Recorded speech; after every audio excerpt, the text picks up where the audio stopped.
Fresh Mohamed Salah transfer claim emerges as superstar wanted to leave. Mohamed Salah was linked with a move away from Liverpool earlier this year, but the Reds were able to secure the star's signature after a lengthy period of negotiations. Mohamed Salah has become a Liverpool legend. Former Roma sporting director Monchi has acknowledged he was unable to prevent Mohamed Salah's departure to Liverpool during the summer of 2017. However, the Spanish scout, who has since worked for Aston Villa, has revealed he managed to increase the transfer fee that the current Premier League champion ultimately paid for Egypt's skipper nearly 8 years ago. Monchi was brought to Rome by Giallorossi owner James Pallotta, with his appointment at the Stadio Olimpico receiving widespread praise due to his stellar reputation built during his time at Sevilla. Nevertheless, when Monchi arrived at the club, Salah had already decided on a switch to Anfield, where he would subsequently establish himself as one of the Premier League's all-time greats. Monchi has now revealed details about the negotiation process with Liverpool, maintaining he secured the optimal price for Salah, who moved to the Reds in June 2017. "It was a magnificent year in 2018, Monchi told FlashScore. I insist, after having to sell Salah, Antonio Rudiger and Leandro Paredes, that is to say, having to make very important sales to finish third and semi-finalist in the Champions League, I think it was a magnificent success." Salah joined Liverpool from Roma. Selling Salah was necessary. When I arrived there, Salah was practically sold for €33 million plus a €3 million bonus. In the end, he was sold for 55, but there was already a commitment with the player. He wanted to leave and the only thing we could do was try to improve the price. You have to understand that moment. The sale of Salah was before Ousmane Dembele went to Barcelona for over £100 million. Before the whole explosion of the football market with crazy sales. And, well, I insist, I practically had an agreement between Roma and Liverpool.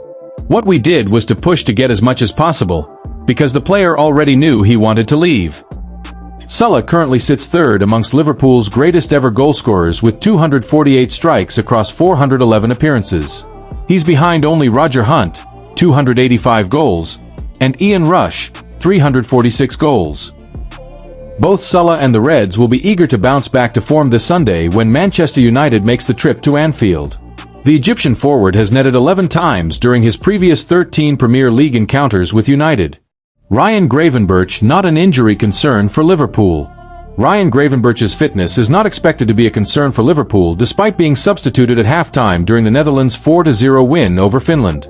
Gravenberch was brought off after 45 minutes in the Netherlands' comfortable victory in Amsterdam on Sunday, with Ronald Koeman's side already 3-0 up. Speaking after the game, Koeman explained that it came due to minor hamstring problems, though the player himself insisted it was a precaution. That led to doubts over Gravenberch being able to start when Liverpool host Man United on Sunday, but there is no sign he will be unable to. Speaking on YouTube, Lynch explained that the 23-year-old is considered fully fit and will resume training with the rest of Arne Slot's squad this week. The Netherlands acknowledge Gravenberch plays a lot for country, a lot for club, and any chance you can get to rest a 23-year-old player who gets through as much work as he does, they will take it, he said. So I think Liverpool will be pretty grateful for that, because of course he is their best no. 6. This update comes amid uncertainty over the fitness of Wataru Endo, who would have been among the choices to stand in for Gravenberch if he were to miss out. Endo did not join up with the Japan squad for their friendlies against Paraguay and Brazil due to a hamstring issue picked up in the 2-1 defeat to Chelsea last time out. He instead stayed behind to focus on his fitness, working in the gym at the AXA training center alongside the injured Alisson, as well as Curtis Jones, who did not get called up by England. Liverpool's injury list. Alisson, hamstring, out. Giovanni Leone, ACL, out. Ibrahima Konate, quad, doubt. Stefan Bajcetic, hamstring, out. Wataru Endo, hamstring, doubt. Jadon Danns, hamstring, out. Alisson is a long-term absentee along with Giovanni Leone, Stefan Bajcetic and Jadon Danns. Ibrahima Konate is another doubt for Sunday after withdrawing from the France squad due to a quad injury which forced him off against Chelsea. Slot could make changes to his starting lineup for the visit of Man United, with the likes of Jeremy Frimpong and Florian Wirtz able to return, while Joe Gomez could be an option to replace Konate. Gravenberch has started every game in the Premier League and Champions League so far this season bar the opening day of the league campaign, for which he was suspended. Liverpool could look to Nottingham Forest's Murillo after losing Mark Gahey advantage. Liverpool do not hold an advantage in the race to sign Marc Guéhi in 2026, despite having an agreement in place in September. Rousing the Cop understands. The Reds almost signed Guéhi on transfer deadline day, with a contract agreed for the Crystal Palace captain. After Palace pulled the plug at the last moment, some have suggested that Liverpool are clear frontrunners to bring him in on a free transfer. However, while Liverpool are firmly in the race for Guéhi, RTK have been told that they are by no means favourites at this stage. Instead, sources have described the situation as a slate being wiped clean for the centre-back, who will have numerous options within the Premier League and across Europe. While this does not mean Guéhi will absolutely not join Liverpool, the Reds are understood to be assessing other options, including Murillo of Nottingham Forest. Liverpool must start again in Marc Guéhi saga. Liverpool may still attempt to get ahead of the chasing pack and sign Guéhi in January. However, the player himself is understood to be keen on assessing his options next summer. As transfer expert Graham Bailey exclusively tells RTK, this will at best mean Liverpool having to renegotiate the contract they agreed with Guéhi last month, and at worst will mean he goes elsewhere. It was confirmed to me that the slate was wiped clean for Guéhi, Bailey says. When he didn't move in January, it was a case of back to your starting blocks. It starts now. Liverpool don't have an advantage necessarily. That doesn't mean they won't get him. They might also look to do it in January, but he's expecting to move on a free and Palace think he will as well. If anyone tries in January, it'll most likely be Liverpool. I suspect the contract they agreed in the summer will be somewhat less than he'll be getting on his next deal. That's part of the reason they wanted to do it in the summer. I wouldn't say it's pointing towards Liverpool missing out just yet, but I do wonder if he looks abroad. Asked about Liverpool's interest in Bayern Munich's day at Upamecano, Bailey says that while the Reds are keeping abreast of the Frenchman's situation, sources feel he is more likely to stay put as things stand. The journalist also suggests Murillo could come into play. Upamecano, there's still a belief from German sources that he'll probably sign a new deal there, but you never know, Bailey says. Liverpool are assessing the centre-half market. There's loads of them out there. Murillo's a fascinating one. Let's see what happens around Forest. He's someone we know Liverpool like. How likely is a January deal for Liverpool? Given the long-term injury sustained by Giovanni Leone, and the current poor form of Ibrahima Konate, many Liverpool supporters would like to see a centre-back brought in as soon as possible. And according to Bailey, there is a chance the Reds enter the market in the new year if the right opportunity arises. January is obviously very hard to do anything, but they're assessing the market, he says. I do think we'll see them do 2 centre-halves in 2026. I think they would like to do one in January, but they won't do it for the sake of it. If they could get a Guéhi or an Ordóñez, though, they likely will try. Murillo is a likely mover in 2026, but let's see. There could be another new manager at Forest and he could love it. Liverpool's chances of signing Guéhi are not as strong as they once looked, but that only opens the door for someone else to walk through. Fabrizio Romano shares how Ruben Amorim really feels about Manuel Ugarte behind the scenes. Manuel Ugarte has endured a mixed start to the season, which has led to speculation over his future at Manchester United. During the latter stages of the summer transfer window, Manchester United were scouring the market for a new midfielder with links to Carlos Baleba and Adam Wharton. Heading into 2026, signing a new midfielder is a top priority for United, and that spells potential bad news for Manuel Ugarte. Reports claimed United were open to selling Ugarte this summer, but the Uruguay international ended up staying put in Manchester. But his performances this season have not earned him a starting spot under Ruben Amorim, and now speculation about an exit is ramping up again. Ruben Amorim's stance on Manuel Ugarte's future. One of the main frustrations around Ugarte this season is that Amorim has repeatedly put him above Kobbie Mainoo in his pecking order. With Casemiro also in the final year of his contract, it feels as though United are on the verge of a midfield overhaul. Man United's Carlos Baleba summer transfer truth amid Antoine Semenyo contract update. Manchester United continue to be linked with a number of incoming signings despite spending over £200 million bolstering their forward line in the summer transfer window. Brighton and Hove Albion's Carlos Baleba was linked with a move to Manchester United in the summer transfer window. Manchester United supporters have been told the truth behind the club's interest in Brighton Hove Albion midfielder Carlos Baleba in the summer, following an interview with Seagulls owner Tony Bloom. Ruben Amorim's side were heavily linked with a Cameroonian midfielder and are big admirers of the 21-year-old, with United's engine room in need of improvement. He's not the only Premier League star to have been linked with a move to Old Trafford, with Bournemouth star Antoine Semenyo also a player of interest in recent months. Man United Carlos Baleba transfer truth. Brighton chairman Bloom has played down any suggestion of there being a transfer saga concerning United and Seagulls midfielder Baleba. United have been strongly linked with the Cameroonian in recent months, but their Premier League rivals are understood to have set an asking price in excess of the fee they received for Moises Caicedo from Chelsea.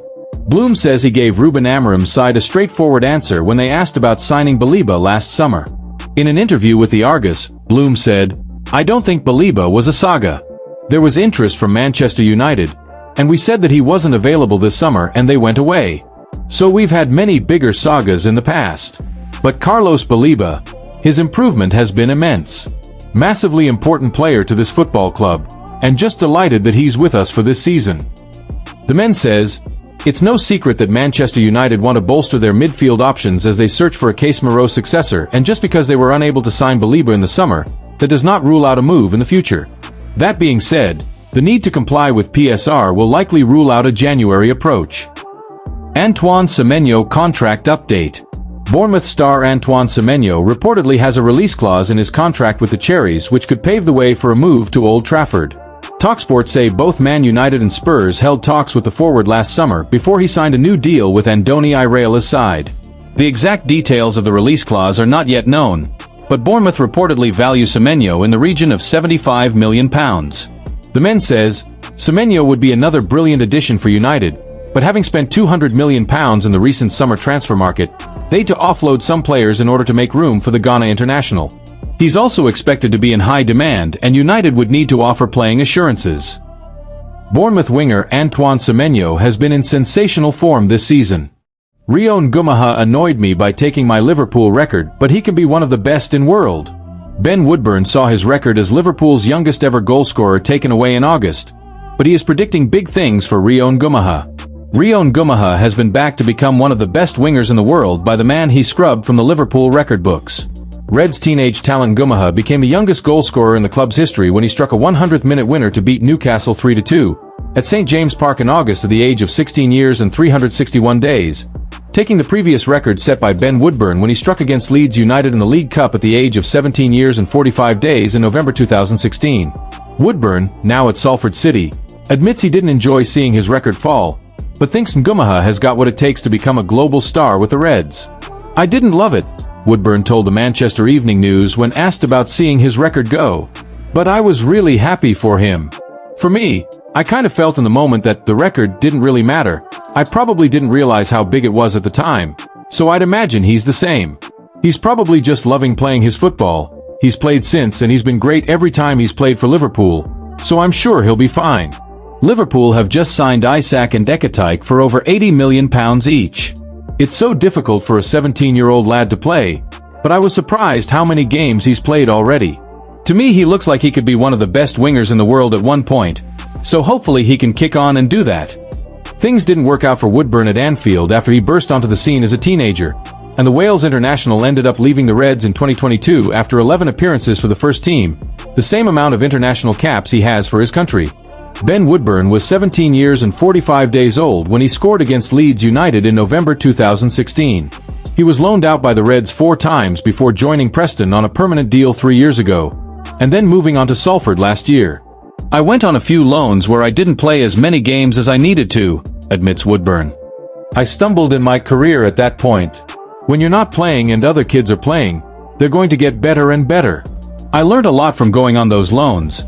But it probably wasn't ideal that I wasn't playing all the time at 17 and 18. I didn't play too much for half a season at Sheffield United. Then I got injured, so I wasn't even training back at Liverpool. Oxford, I got injured for 6 months. It's hard to get going again after getting injured and not really playing." Woodburn reamons close friends with Trent Alexander-Arnold, having emerged from the Reds Academy alongside the former vice-captain, who left for Real Madrid this summer. "I'm good mates with Trent, so I speak to him quite a bit," he says. "It's more jokey now if we're speaking about football. Nothing too serious. There's not much I can tell Trent is there. He's one of the best right-backs in the world, if not the best. It's more of a friend relationship than anything professional." After the ups and downs in his career, Woodburn is now enjoying himself with Salford in League Two, with the Welshman having made 15 appearances already this season. "It's been good for me. I've got to live at home. It's been nice. I enjoy playing here, enjoy the fans, enjoy the manager, the group of lads. So yeah, I can't complain really, he said. I think I've always just wanted to feel part of a team where I'm really involved, and here I definitely feel that. I think I've always been at my best in my career when I've played game after game. When I'm not taking breaks in between or being on the bench, that's when I kind of get out of rhythm. When I'm constantly playing, I think that's when I play my best football.